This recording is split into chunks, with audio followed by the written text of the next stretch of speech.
Welcome to my channel my life my way. और आज मैं आपके लिए लेकर आई हूँ कृष्ण चंद्र द्वारा रचित एक बहुत ही इंटरेस्टिंग कहानी और जिसका शीर्षक है जामुन का पेड़। ये कहानी मुझे उम्मीद है आपको बहुत पसंद आएगी। रात को ऐसा हुआ कि बहुत जोर का अंधड़ चला। सेक्रेटेरिएट के लॉन में जामुन का एक पेड़ गिर पड़ा। सुबह जब माली ने देखा तो उसे मालूम हुआ कि पेड़ के नीचे एक आदमी दबा पड़ा है। माली दौड़ा दौड़ा चपरासी के पास गया। चपरासी दौड़ा दौड़ा क्लर्क के पास गया। क्लर्क दौड़ा दौड़ा सुपरिटेंडेंट के पास गया। सुपरिटेंडेंट दौड़ा दौड़ा बाहर लॉन में आया। मिनटों में ही गिरे हुए पेड़ के नीचे दबे आदमी के इर्द गिर्द मजमा इकट्ठा हो गया। बेचारा जामुन का पेड़ कितना फलदार था, एक क्लर्क बोला। इसकी जामुन कितनी रसीली होती थी, दूसरा क्लर्क बोला। मैं फलों के मौसम में झोली भर के ले जाता था। मेरे बच्चे इसकी जामुनें कितने खुशी से खाते थे, तीसरे क्लर्क का यह कहते हुए गला भर आया। मगर यह आदमी? माली ने पेड़ के नीचे दबे आदमी की तरफ इशारा किया। हाँ, यह आदमी। सुपरिटेंडेंट सोच में पड़ गया। पता नहीं जिंदा है कि मर गया, एक चपरासी ने पूछा। मर गया होगा, इतना भारी तना जिसकी पीठ पर गिरे वह बच कैसे सकता है, दूसरा चपरासी बोला। नहीं, मैं जिंदा हूँ, दबे हुए आदमी ने बमुश्किल कराहते हुए कहा। जिंदा है? एक क्लर्क ने हैरत से कहा। पेड़ को हटाकर इसे निकाल लेना चाहिए, माली ने मशवरा दिया। मुश्किल मालूम होता है, एक काहिल और मोटा चपरासी बोला। पेड़ का तना बहुत भारी और वजनी है। क्या मुश्किल है, माली बोला। अगर सुपरिटेंडेंट साहब हुक्म दे तो अभी 15-20 माली, चपरासी और क्लर्क जोर लगा के पेड़ के नीचे दबे आदमी को निकाल सकते हैं। माली ठीक कहता है, बहुत से क्लर्क एक साथ बोल पड़े। लगाओ जोर, हम तैयार हैं। एकदम बहुत से लोग पेड़ को काटने पर तैयार हो गए। ठहरो, सुपरिटेंडेंट बोला, मैं अंडर सेक्रेटरी से मशवरा कर लूँ। सुपरिटेंडेंट अंडर सेक्रेटरी के पास गया। अंडर सेक्रेटरी डिप्टी सेक्रेटरी के पास गया। डिप्टी सेक्रेटरी जॉइंट सेक्रेटरी के पास गया। जॉइंट सेक्रेटरी चीफ सेक्रेटरी के पास गया। चीफ सेक्रेटरी ने जॉइंट सेक्रेटरी से कुछ कहा। जॉइंट सेक्रेटरी ने डिप्टी सेक्रेटरी से कहा। डिप्टी सेक्रेटरी ने अंडर सेक्रेटरी से कहा। फाइल चलती रही, इसी में आधा दिन गुजर गया। दोपहर को खाने पर दबे हुए आदमी के इर्द गिर्द बहुत भीड़ हो गई थी। लोग तरह तरह की बातें कर रहे थे। कुछ मनचले क्लर्कों ने मामले को अपने हाथ में लेना चाहा। वह हुकूमत के फैसले का इंतजार किए बगैर पेड़ को खुद से हटाने की तैयारी कर रहे थे कि इतने में सुपरिटेंडेंट फाइल लिए भागा भागा आया। बोला, हम लोग खुद इस पेड़ को यहाँ से नहीं हटा सकते। हम लोग वाणिज्य विभाग के कर्मचारी हैं और यह पेड़ का मामला है। पेड़ कृषि विभाग के तहत आता है, इसलिए मैं इस फाइल को अर्जेंट मार्क करके कृषि विभाग को भेज रहा हूँ। वहाँ से जवाब आते ही इसको हटवा दिया जाएगा। दूसरे दिन कृषि विभाग से जवाब आया कि पेड़ हटाने की जिम्मेदारी तो वाणिज्य विभाग की ही बनती है। यह जवाब पढ़कर वाणिज्य विभाग को गुस्सा आ गया। उन्होंने फौरन लिखा कि पेड़ों को हटवाने या न हटवाने की जिम्मेदारी कृषि विभाग की ही है, वाणिज्य विभाग का इस मामले से कोई ताल्लुक नहीं है। दूसरे दिन भी फाइल चलती रही। शाम को जवाब आ गया। हम इस मामले को हार्टिकल्चर विभाग के सुपुर्द कर रहे हैं क्योंकि यह एक फलदार पेड़ का मामला है और कृषि विभाग सिर्फ अनाज और खेती बाड़ी के मामलों में फैसला करने का हक रखता है। जामुन का पेड़ एक फलदार पेड़ है, इसलिए पेड़ हार्टिकल्चर विभाग के अधिकार क्षेत्र में आता है। रात को माली ने दबे हुए आदमी को दाल भात खिलाया। हालांकि लॉन के चारों तरफ पुलिस का पहरा था कि कहीं लोग कानून को अपने हाथ में लेकर पेड़ को खुद से हटवाने की कोशिश न करें। मगर एक पुलिस कांस्टेबल को रहम आ गया और उसने माली को दबे हुए आदमी को खाना खिलाने की इजाज़त दे दी। माली ने दबे हुए आदमी से कहा, तुम्हारी फाइल चल रही है, उम्मीद है कल तक फैसला हो जाएगा।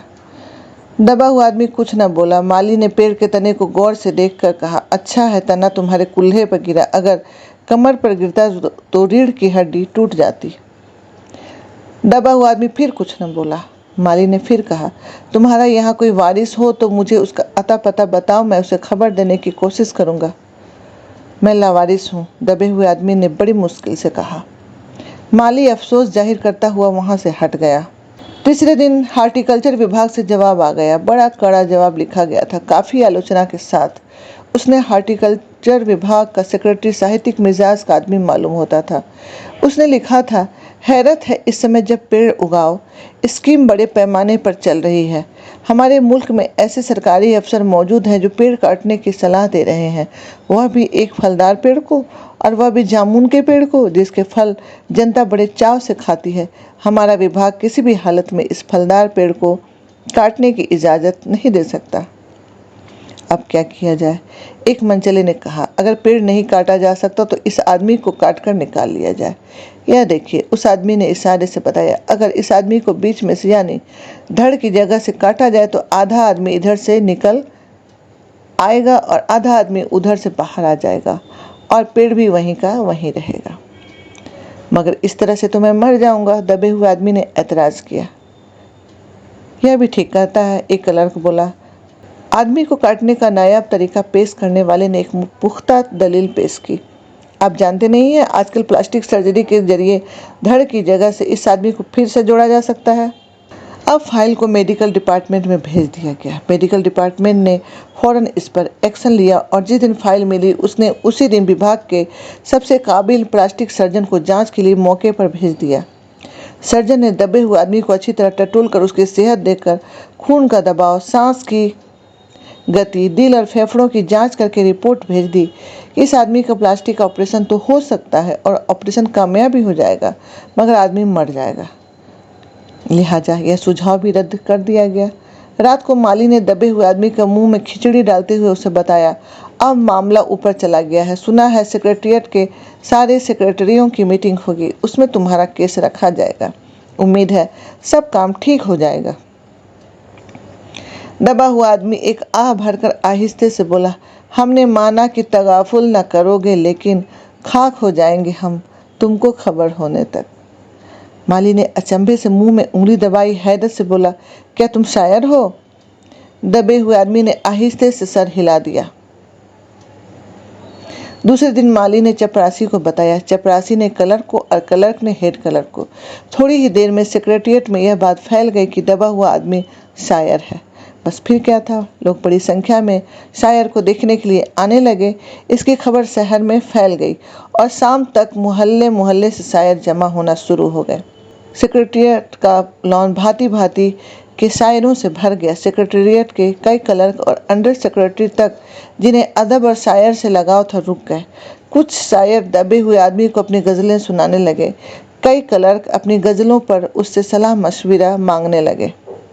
जब ये पता चला कि दबा हुआ आदमी शायर है तो सेक्रेटरिएट की सब कमेटी ने फैसला किया कि चूंकि दबा हुआ आदमी एक शायर है, लिहाजा इस फाइल का ताल्लुक न तो कृषि विभाग से है और न ही हार्टिकल्चर विभाग से, बल्कि सिर्फ संस्कृति विभाग से है। अब संस्कृति विभाग से गुजारिश की गई कि वह जल्द से जल्द इस मामले में फैसला करे और इस बदनसीब शायर को इस पेड़ के नीचे से रिहाई दिलवाए। फाइल संस्कृति विभाग के अलग अलग सेक्शन से होती हुई साहित्य अकादमी के सचिव के पास पहुंची। बेचारा सचिव उसी वक्त अपनी गाड़ी में सवार होकर सेक्रेटरिएट पहुंचा और दबे हुए आदमी से इंटरव्यू लेने लगा। तुम शायर हो? उसने पूछा। जी हाँ, दबे हुए आदमी ने जवाब दिया। क्या तखल्लुस रखते हो? अवश्य अवश्य, सचिव जोर से चीखा। क्या तुम वही हो जिसका मजमुआ ए कलाम ए अक्स के फूल हाल ही में प्रकाशित हुआ है? दबे हुए शायर ने इस बात पर सिर हिलाया। क्या तुम हमारी अकादमी के मेंबर हो? सचिव ने पूछा। नहीं। हैरत है, सचिव जोर से चीखा। इतना बड़ा शायर, अवस के फूल का लेखक, और हमारी अकादमी का मेंबर नहीं है? उफ उफ, कैसी गलती हो गई हमसे। कितना बड़ा शायर और कैसी गुमनामी के अंधेरे में दबा पड़ा है। गुमनामी के अंधेरे में नहीं, बल्कि एक पेड़ के नीचे दबा हुआ। भगवान के लिए मुझे इस पेड़ के नीचे से निकालिए। अभी बंदोबस्त करता हूँ, सचिव फौरन बोला और फौरन जाकर उसने अपने विभाग में रिपोर्ट पेश की। दूसरे दिन सचिव भागा भागा शायर के पास आया और बोला, मुबारक हो, मिठाई खिलाओ, हमारी सरकारी अकादमी ने तुम्हें अपनी साहित्य समिति का सदस्य चुन लिया है। ये लो ऑर्डर की कॉपी। मगर मुझे इस पेड़ के नीचे से तो निकालो, दबे हुए आदमी ने कराह कर कहा। उसकी सांस बड़ी मुश्किल से चल रही थी और उसकी आंखों से मालूम होता था कि वह बहुत कष्ट में है। यह हम नहीं कर सकते। सचिव ने कहा, जो हम कर सकते थे वो हमने कर दिया है। बल्कि हम तो यहाँ तक कर सकते हैं कि अगर तुम मर जाओ तो तुम्हारी बीबी को पेंशन दिला सकते हैं। अगर तुम आवेदन दो तो हम यह भी कर सकते हैं। मैं अभी जिंदा हूँ। सायर रुक रुक कर बोला, मुझे जिंदा रखो। मुसीबत यह है, सरकारी अकादमी का सचिव हाथ मलते हुए बोला, हमारा विभाग सिर्फ संस्कृति से ताल्लुक़ रखता है। आपके लिए हमने वन विभाग को लिख दिया है, अर्जेंट लिखा है।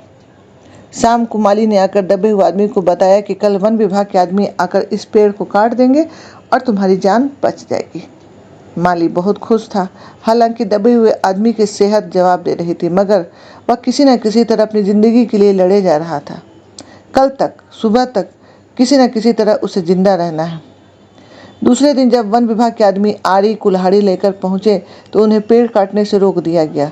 मालूम हुआ कि विदेश मंत्रालय से हुक्म आया है कि इस पेड़ को न काटा जाए। वजह यह थी कि इस पेड़ को 10 साल पहले पिटोनिया के प्रधानमंत्री ने सेक्रेटरिएट के लॉन में लगाया था। अब यह पेड़ अगर काटा गया तो इस बात का पूरा अंदेशा था कि पिटोनिया सरकार से हमारे संबंध हमेशा के लिए बिगड़ जाएंगे। मगर एक आदमी की जान का सवाल है, एक क्लर्क गुस्से से चिल्लाया। दूसरी तरफ दो हुकूमतों के ताल्लुकात का सवाल है। दूसरे क्लर्क ने पहले क्लर्क को समझाया, और यह भी तो समझ लो कि पिटोनिया सरकार हमारी सरकार को कितनी मदद देती है। क्या हम इनकी दोस्ती की खातिर एक आदमी की ज़िंदगी को भी कुर्बान नहीं कर सकते? शायर को मर जाना चाहिए? बिल्कुल। अंडर सेक्रेटरी ने सुपरिटेंडेंट को बताया, आज सुबह प्रधानमंत्री दौरे से वापस आ गए हैं। आज 4 बजे विदेश मंत्रालय इस पेड़ की फाइल उनके सामने पेश करेगा। वो जो फैसला देंगे वही सबको मंजूर होगा। शाम 4 बजे खुद सुपरिटेंडेंट शायर की फाइल लेकर उसके पास आया। सुनते हो? आते ही खुशी से फाइल लहराते हुए चिल्लाए, प्रधानमंत्री ने पेड़ को काटने का हुक्म दे दिया है और इस मामले की सारी अंतर्राष्ट्रीय जिम्मेदारी अपने सर पर ले ली है। कल यह पेड़ काट दिया जाएगा और तुम इस मुसीबत से छुटकारा पा लोगे। सुनते हो, आज तुम्हारी फाइल मुकम्मल हो गई। सुपरिटेंडेंट ने शायर के बाजू को हिलाकर कहा, मगर शायर का हाथ सर्द था, आंखों की पुतलियां बेजान थीं और चींटियों की एक लंबी कतार उसके मुंह में जा रही थी। उसकी ज़िंदगी की फाइल मुकम्मल हो चुकी थी। तो ये थी कहानी जामुन का पेड़। मुझे उम्मीद है आप सबको बहुत अच्छी लगी होगी। अगर अच्छी लगी तो अपने कमेंट्स ज़रूर दें, और फिर आपसे मैं मिलती हूँ और एक कहानी के साथ अगले वीडियो में। वीडियो देखने के लिए आपका धन्यवाद।